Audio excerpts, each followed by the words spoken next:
Welcome to ANM News. This is Abhijit Nandi Mazumdar once again bringing you a very interesting topic. We're going to discuss certain things which relates to your health. I know the big question about it is whether, which part of your body. I'm talking about heart. Health is where your heart is. I have with me Dr. Anjan Siotia. He's a sensational doctor, trust me. And of course, many have heard about him. Needs no introduction. Welcome to ANM News, Dr. Siotia. Thank you, sir. Thank you. Very first question that I want to ask you, what is reverberating, echoing in the minds of a lot of people? You have a pain in your chest, you have a heart attack, is that correct? Not necessarily. Most pain in the chest are not due to heart attack. But yes, heart attack is the most important, most significant, most dangerous cause for pain in the chest. So if you have pain in the chest, you must think about, this could be heart attack, and you should seek medical help and rule it out. That's the most sensible thing to do. Sensitive thing.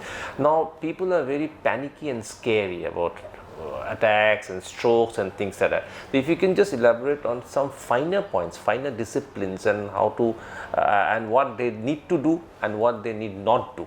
Okay. So first of all, as I said just now, every pain in the chest is not a heart attack, but it is the most important cause.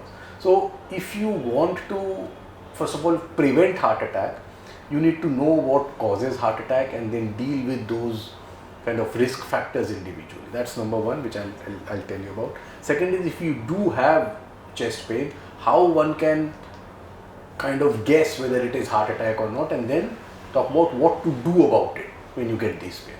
So coming back to the prevention part of heart attack, so if you want to prevent heart attack, which is in my opinion the best way to deal with heart attack is to not have it, then you need to know what causes heart attack. So there are risk factors, and the risk factors are, number one, age. As we grow older, our risk increases, but it's a non-modifiable risk factor. You can't do anything about it. Aging is something that we have to accept. Second is sex. So for example, being male puts you at a higher risk than being female. Again, you can't do much about it. Third is family history. If you have a family history of heart disease, then you are at a higher risk of having heart attack. Can you change your genes? No. So you can't do anything about it. So what is more important is the modifiable risk factors, things that you can modify in your life and reduce your cardiac risk. And these modifiable risk factors are, number one, smoking, number two, diabetes, number three, high cholesterol, number four, blood pressure, number five, lack of exercise, number six, obesity, number seven, stress. These are the common ones. And by addressing each and every one of them, for example, if you're a smoker or if you consume tobacco in any form, then stopping that will reduce your risk. If you are a diabetic, then controlling your diabetes with adequate medication may reduce your risk. If you have high blood pressure, control it. Stress management, weight reduction, healthy diet, exercise, all these will have a positive impact on reducing your risk of heart attack. Now, you can never reduce anybody's risk of having a heart attack to zero. Even people without risk factors, even people who exercise, eat healthy can also have a heart attack. But you can significantly reduce it from whatever it is by adopting a healthy lifestyle. So that's the prevention part. Now, if you have a heart attack, if you are unlucky enough to have a heart attack in spite of whatever you do, then first of all you need to recognize the signs and symptoms of heart attack. It's not always easy. In my practice, I have seen doctors getting heart attack themselves and not being able to diagnose it. Okay, so it's sometimes very difficult for lay people to diagnose a heart attack. Almost impossible. But the classical symptom of a heart attack is chest pain, which is central. It's not here, there usually. It's in the center of the chest, but it can radiate to the left or right side. It can radiate down to the left arm or sometimes the right arm, to both shoulders, to the jaws, to the back sometimes. So this is what the pain is like. The pain is not a sharp pain. It's not like somebody stabbing a knife, but it's more like a heaviness. So they feel a compression. Some people will say an elephant sitting on the chest, or a belt being tightened around the chest. So that's how the pain feels like. Or a different kind of pain. Yeah. again, different people perceive it differently. I am telling you what is written in textbooks of cardiology, the constriction, heaviness. But interestingly, in India, a lot of people who have heart attack and come to us, they all say, oh, I have gas. Everybody thinks it is gas. In addition to the pain, people can get breathless, they can get sweating, they may feel sick and vomit. So these are the signs of, I would say, symptoms of very severe forms of heart attack. Milder forms of heart attack may not have all these symptoms and may have some vague chest pain or abdominal pain or gas, as some people say, and it still may be a heart attack. So what I am trying to say is, it's not always possible, or I would say most of the time it's not possible for anybody to say with surety that this is a cardiac pain, this is a heart attack pain. So what do? So the best way is to go to the nearest hospital that is equipped to deal with a heart attack. Go to the emergency, get an ECG done. And herein lies the problem in our country, because people are scared to go to hospital.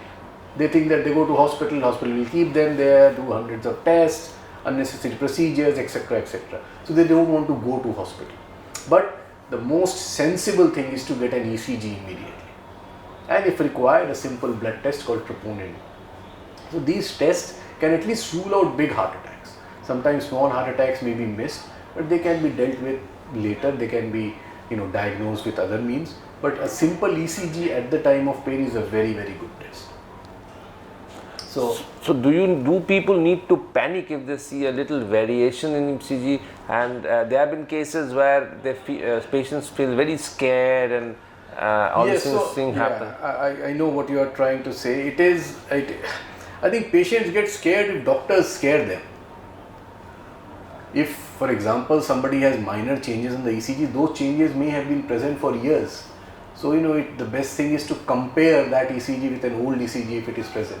And if the changes are fixed, they have not changed over the years, then it's nothing to panic. Sometimes patients have certain changes on the ECG which are non-specific, which are not diagnostic of heart disease. They just have it because of no reasons or some reasons like high blood pressure. Sometimes it's very difficult for even a doctor to say if these changes are due to heart disease or high pressure. But you can investigate in a sensible, logical way to rule out heart disease. You don't need to panic the patient. Okay. So once you've diagnosed with heart disease, is it something very dangerous that once you get into a hospital and don't come out of a hospital, your life risk factor is very high? There are no systems or sophisticated technology not involved where you can treat or operate on a heart patient? So heart attack is dangerous, no doubt, and the risk of heart attack is that heart attack can cause what is called sudden death. It can kill people immediately without giving them time. Once patients come to a hospital, then their survival chances increase significantly.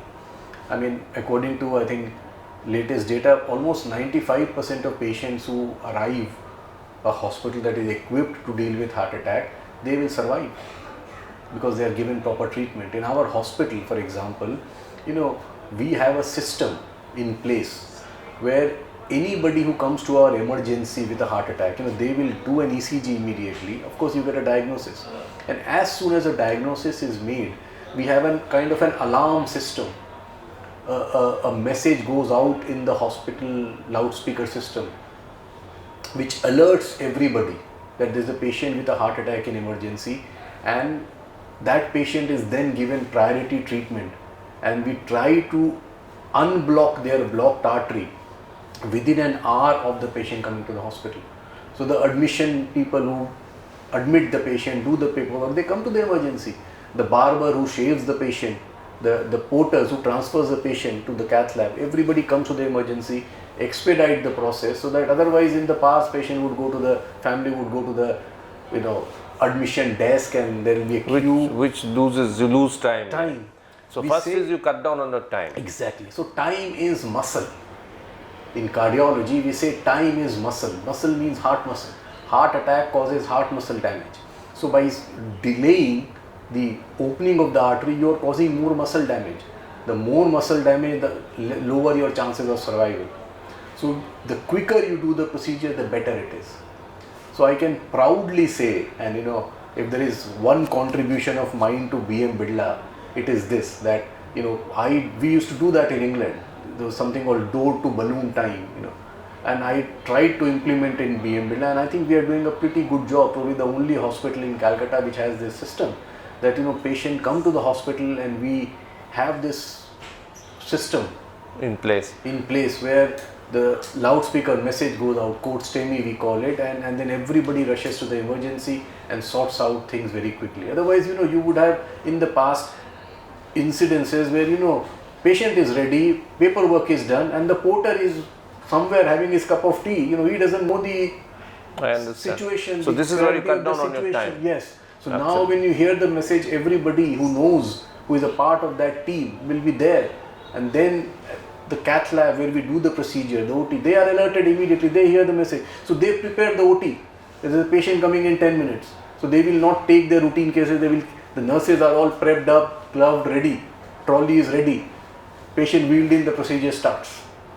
So far, once you have done an operation on a heart patient, what is the most complicated procedure that you have used, which brought in a lot of satisfaction to you? You saved a patient's life. What was the most complicated procedure that you have used so far? So there are loads and loads of procedures. Different procedures we have done. Angioplasty, of course, is the most common, and I have to say, primary angioplasty, as we call it, for heart attack patients, save the most lives because it's so common and we do it very frequently. And they are very satisfying because visually you can see it. You can see a blocked artery, you open the artery, you see the blood flowing down the artery, and it's very satisfying. And you have saved somebody's life. So we do it, it's our kind of bread and butter, you can call it, and we do it very frequently, and it's very, very satisfying. In terms of complexity, cardiology is becoming more and more complex. We are doing more and more things that in the past were done by complex surgeries, and we are now trying to do it with minimally invasive treatment. For example, we have a valve in the body called aortic valve. Now, with age, the valve sometimes degenerates and it needs replacing. In the past, that was possible only by cutting open the chest, and the surgeon would then put a new valve in by an open heart surgery. Nowadays, we do that from the leg. So from the leg, with putting a tube in the leg, we can put a new valve through the leg. So we are doing that surgery increasingly more and more these days, and BM Bidla is one of the pioneering centers for that kind of procedure. It's called TAVI. So I'm told I'm probably the highest operator of TAVI in Eastern India, and it is quite satisfying when we. And it's safe and inexpensive. It is expensive, but it is safer than open heart surgery. See, any new technology that comes into the market is expensive, but it is now cheaper than what it was 5 years ago, and I am hoping that in years to come it will become even more cheaper. So in such a situation, when a patient comes in and after a very complex surgery goes back home, what is the recovery time, what is the recovery rate, and in such a situation, what will you advise the patient? Which situation are we talking about? The heart attack or the TAVI? Post operative. After most of our procedures, we do it from the wrist or from the leg. The patients usually are walking the next day. So for example, for TAVI, the patients usually walk the next day. In 2 to 3 days time, they go home and then they lead a normal life after that. For heart attack patients, when we do an angioplasty, we advise patients rest because heart attack means heart muscle damage. So we advise patients kind of less physical activity for a month. They can still walk in 2 days time and they are okay. But we don't advise them strenuous activity for a month, and after that they lead a normal life. So it's possible to really recover and lead a complete normal life even if you have a very intense attack. So again, it depends, because a lot of patients have big heart attack and then they get immediately treated and they have minimal heart muscle damage. Their heart is not weak at all and they lead a completely normal life. Some patients present to us late, and then even after a successful angioplasty, the heart is damaged to some extent, and that damage could be mild, it could be moderate, it could be severe, and depending upon the severity of the damage to heart muscles, they have symptoms. If the heart is very severely weak, their symptoms are bad and their longevity is long-term longevity is reduced. If their damage is minimal, then their symptoms are very little and their long-term prognosis is very good.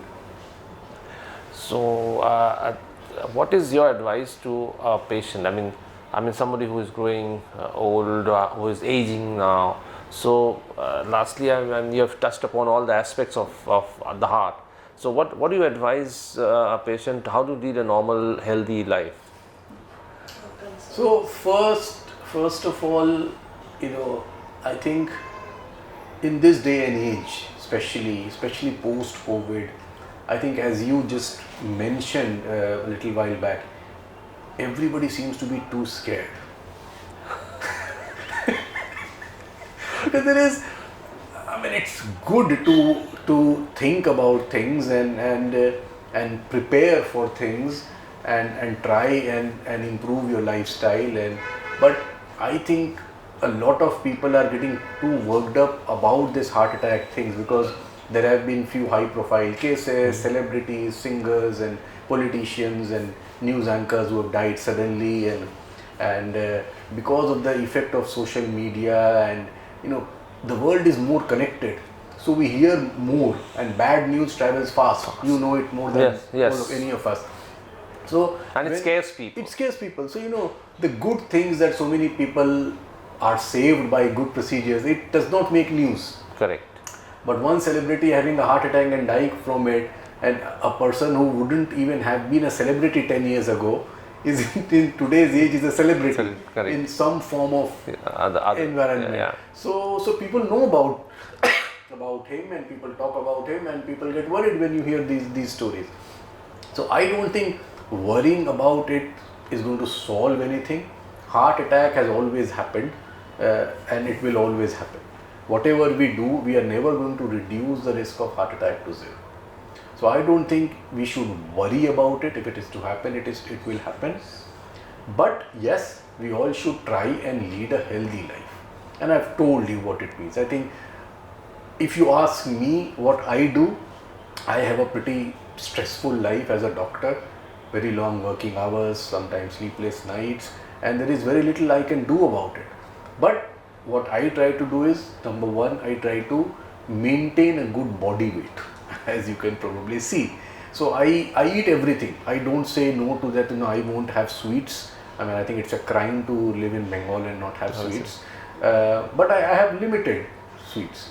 I don't say no to fatty food as well. In fact, all my favorite food, I joke, is carbohydrate covered with fat, be it shingada or kochori. That's true for most of us. So I will not say no to that. I will have my occasional shingada, I will have whatever I want, but I have it in small quantities. I never go overboard, and I try to make sure I don't put on weight. So if I indulge, if I attend too many parties, my weight is going up, I will immediately, for the next 2-3 weeks, I will exercise more and I will cut down on my eating further and skip dinners, make sure I come back to whatever I was. So I try to maintain that body weight. I try to take regular exercise of some form, be it playing tennis or be it walking or running, whatever. So again, it's not possible in every day as far as I am concerned because of my lifestyle, sometimes late nights, early morning start, but 5 days a week I try to do. The exercising is very, very important. Eating whatever you want, but in small quantity, not getting fat. Stress management, again, I don't have any bright ideas to tell you what to do, but I think spending time in the evening with family and friends and doing something that you enjoy doing is very, very important. So do that. And then if you have additional risk factors, like if you have diabetes, control it, BP, control it, smoking, don't smoke, do all that. But basically you lead a healthy life and don't worry about heart attack. That's your mantra. Yes, worrying is not going to reduce your risk, is it? It's only going to increase it. Increase it, absolutely. Absolutely correct. That's what Dr. Siyoti has said. You just heard him. Do not worry. Lead a healthy, safe life. Thank you very much, Dr. Siyoti, for talking to us and enlightening us on many aspects. Thank you very much for watching ANM News. Keep watching ANM News, and we'll come back with more such interviews in near future. Namaskar.